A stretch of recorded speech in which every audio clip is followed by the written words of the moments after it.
Throughout history, stories have surfaced about young children who claim to remember lives that came before their own. These accounts often begin in early childhood, sometimes as soon as a child learns to speak. Parents describe their children suddenly talking about places they have never visited, people they have never met, and events that supposedly happened long before they were born. In many cases, these children speak with surprising certainty, describing names, locations, occupations, and even the circumstances of their deaths in what they insist was a previous life. For families who experience this, the situation can feel both fascinating and unsettling. For researchers, these cases raise profound questions about memory, consciousness, and the mysterious workings of the human mind. Many of these stories follow a similar pattern. A child, usually between the ages of 2 and 6, begins describing another life as if it were their own past. They might say things like, "When I was big," or "when I lived somewhere else." Sometimes they describe a house in another city, a family with different names, or a job they claim to have done before they were born. These statements often appear spontaneously, without prompting from adults. In some cases, children become emotional when discussing these memories, insisting that their other family still exists somewhere. Parents are often unsure how to respond. Some treat the statements as imaginative play, while others become curious enough to investigate the details. One of the most widely discussed examples involved a young boy who began speaking about being a fighter pilot during the Second World War. From a very early age, he showed an intense fascination with airplanes and military aviation. At first, his parents assumed it was simply a childhood interest, something many children develop when exposed to toys or documentaries about planes. But soon his comments began to take on a different tone. The boy began describing specific aircraft models, aircraft carriers, and even details of aerial combat that seemed far beyond the knowledge of a child his age. He spoke about flying from a particular aircraft carrier in the Pacific Ocean during the war.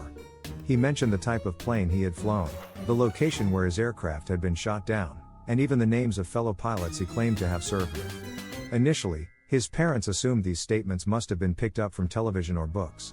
However, they insisted that he had never been exposed to detailed historical material about the war. As his statements became more specific, they began documenting what he said and comparing the details to historical records. What they found surprised them.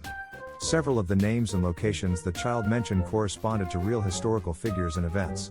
The aircraft carrier he described had indeed operated in the region he mentioned. A pilot with a similar name had died during a mission in that area, flying a plane that matched the boy's description. Even the names of fellow pilots he had casually mentioned turned out to match members of a real squadron. For some observers, this seemed like compelling evidence that the child might somehow be remembering a life that had ended decades earlier. Cases like this have attracted the attention of researchers for many years. Some scientists have dedicated entire careers to collecting and analyzing reports of children who claim to remember past lives. They often follow strict documentation procedures, interviewing both the child and the family while carefully recording each statement before any historical research is conducted. This method attempts to rule out the possibility that information is being unintentionally introduced after the fact. Interestingly, researchers have noticed several patterns that appear repeatedly across many of these cases.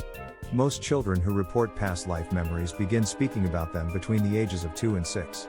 During this time, the brain is developing rapidly, and children are forming their earliest autobiographical memories. The statements usually appear suddenly and are often accompanied by emotional reactions. Some children express sadness or longing for their previous family. Others describe the moment of death in vivid detail, sometimes recounting accidents, illnesses, or violent events. Another striking pattern is that these memories almost always fade as the child grows older. By the age of 7 or 8, many children stop talking about their supposed previous lives entirely. When asked about it later, they may say they no longer remember those experiences at all. This gradual disappearance of the memories has intrigued psychologists and neuroscientists alike. It suggests that whatever mental process produces these narratives may be closely tied to early childhood development. Skeptics argue that there are several possible explanations that do not require the existence of past lives. One possibility is that children absorb information from their environment more effectively than adults realize. Even brief exposure to conversations, television programs, or books can provide fragments of information that later appear in imaginative storytelling. Because children's brains are still developing, they may combine these fragments into detailed narratives that feel real to them. Another explanation involves what psychologists call confabulation, a process in which the brain unintentionally fills gaps in memory with invented details. This phenomenon occurs in both children and adults. The brain is constantly trying to create coherent stories about our experiences.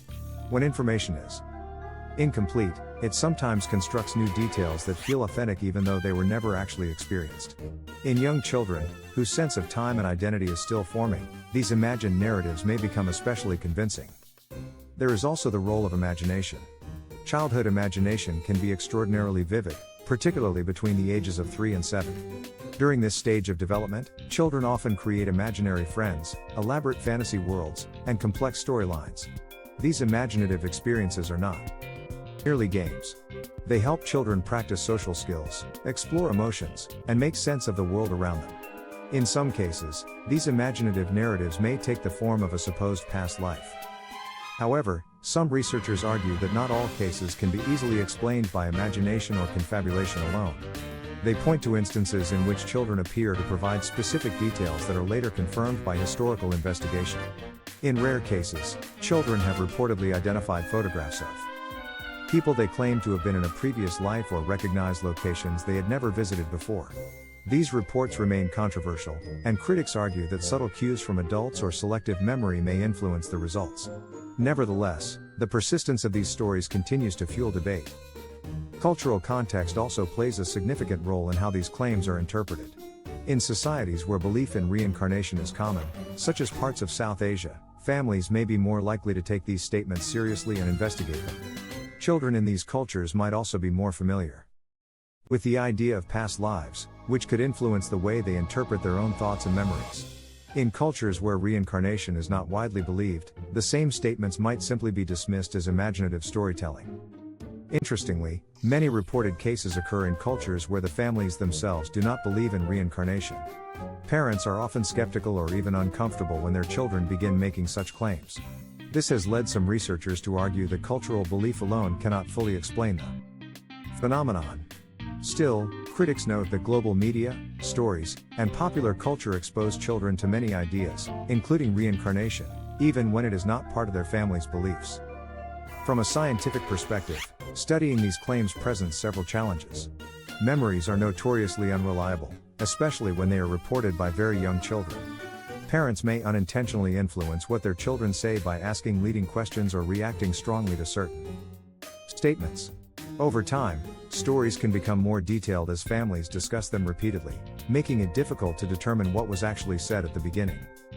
Despite these difficulties, the subject continues to attract attention because it touches on some of the deepest questions about human consciousness. What exactly is memory? How does the brain construct our sense of identity?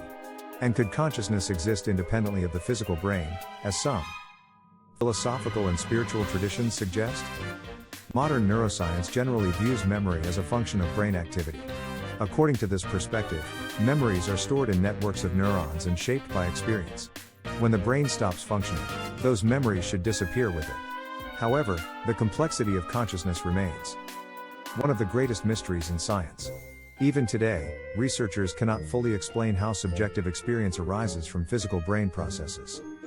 Because of this uncertainty, stories of children who claim to remember past lives continue to fascinate both scientists and the public.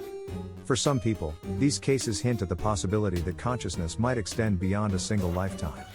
For others, they reveal how creative and powerful the human mind can be, especially during early childhood. Regardless of the explanation, these accounts remind us that the developing brain is capable of extraordinary things. Young children experience the world in ways that adults often forget. Their memories, emotions, and imaginations can blend together in ways that create stories so vivid they feel entirely real. As they grow older and their brains mature, these early narratives gradually fade, replaced by the more structured understanding of reality that adulthood brings. Whether these stories represent misunderstood psychology or something more mysterious remains an open question. Scientists continue to investigate how memory forms, how imagination works, and how consciousness itself operates. Each new discovery brings us closer to understanding the remarkable capabilities of the human mind. Until then, the stories of children who claim to remember past lives remain one of the most intriguing mysteries in the study of consciousness. They challenge our assumptions about memory, identity, and the boundaries of human experience. And perhaps most importantly, they remind us that even in a world filled with scientific knowledge, there are still questions that inspire wonder and curiosity.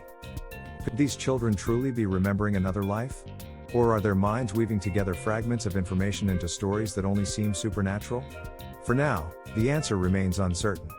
But the mystery continues to captivate anyone who hears these remarkable accounts. If you find mysteries of the human mind fascinating and want to explore more stories like this, make sure to subscribe to the channel and turn on notifications so you never miss a new episode. Share your thoughts in the comments as well. Do you believe these children are recalling something real, or do you think the mind is simply creating powerful illusions? Your perspective could add to the conversation, and together we can continue exploring the most intriguing mysteries of human consciousness.